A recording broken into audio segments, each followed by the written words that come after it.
are necessitated if we as parliamentarians are equipped on understanding the fundamentals when it comes to economic issues.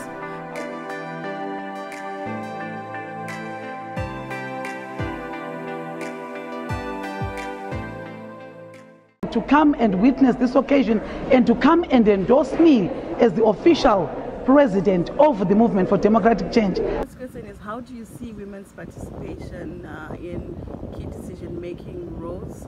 And if there are limitations, what are the main reasons for that? First of all, I would like to say that everything begins at political party level. As you all know, that political party structures are male-dominated, and when it comes to candidates, you find that the majority of candidates become men. Hence the reason why, as women, we must just stand up, arise, and start fighting for our spaces and making sure that we occupy positions in our political parties. Women have power, but the sad reality is that our power is fragmented. If we can pull our power together and make sure that we vote for each other, because we are a majority which is not voting for the majority. I think it is high time as women we be a majority which is going to vote for the majority. We must start voting for women leaders in our political parties. We must start making sure that in our political parties women and men are represented equally. Once that happens, then we will, going forward, you will find that you will see more women participating in local government elections. You will see more women participating in parliamentary elections. You will see more women coming into the political arena. There's a myth that women pull each other down. From your experience in politics, how have you seen women that you work with? It's unfortunate because I'm a victim of a pull-down syndrome. And it is very clear that I've been pulled down by my colleagues, my fellow women that are expected to be standing by my side when I am being discriminated against, when I am being victimized. Because all that has been happening to me, it is clear victimization and discrimination. And it is high time as women that we stand by each other's side. When one is being fought, we must all fight with that woman, because an injury to one is an injury to every woman. But like I said earlier on, I am fighting to the finish. I am one person who has been made to be more courageous and more stronger, and I'm going to be fighting for women so that women occupy their spaces in decision-making bodies, so that we have women presidents. As I speak right now, I am a president of MDC-T, and I'm going to make sure that other women, again, in other political spheres also occupy those positions. Because as women, like I said, we are the majority, but a majority which is not voting for the majority, a majority which is not demonstrating that we are a majority. But it is high time that we use our majority so that we occupy our spaces in the political space. From your slogan, you mentioned that women can't breathe.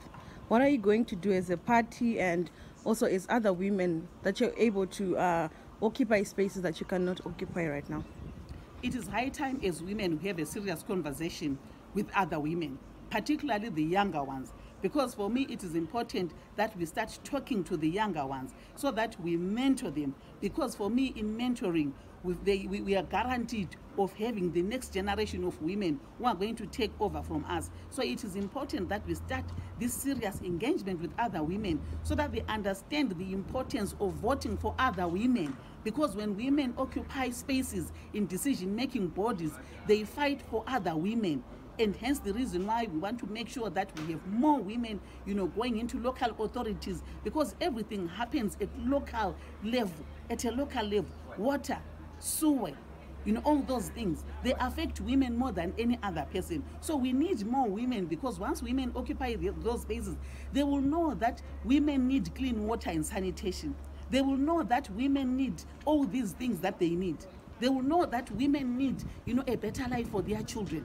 Once women occupy positions at parliamentary level, they are going to be making laws that are going to translate into development, because women are the ones who carry the burden at the end of the day.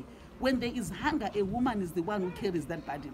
When there is sickness, a woman is the one who carries that burden. When there is everything, the woman is the one who carries that burden. So it is high time as women that we fight for these spaces. We make sure that we occupy our spaces in parliament. We want 50% of women occupying spaces in parliament. 150% of women occupying spaces in the local government. Once that happens, we will be talking about true development in this country. But right now, development is not fair, because you find that women are always on the receiving end, and we want to change that scenario. We want to change that setup. We want equality in our nation. We want equality in our societies. Hence the reason why we say we want an equal and just economy, an equal and just society. But this can only come as women if we unite, if we pull our power together, which is fragmented, and start fighting in one corner. We will achieve our goal at the end of the day. And our goal is 50% representation in parliament, 50% representation in local authorities. You mentioned the 50-50. How do you see the quota system empowering women? Do you see it as an empowering mechanism, or it's just a way to silence women? The quota system is not a bad idea, but for me it is a process to total integration of women into the mainstream. It is just a process. But as we're talking about equal representation, as we're talking about 50-50, what we need in this country is to change our electoral law from first past the post to proportional representation across the board. Because right now, with first past the post, you find that very few women end up occupying positions. But with proportional representation, you will find that there's going to be a man and a woman, a man and a woman, a man and a woman. So you will get your 50-50. So my own proposal is that let's change our electoral law from first past the post to proportional representation across the board. That's the only way we can see more women going into parliament and more women going into local authorities.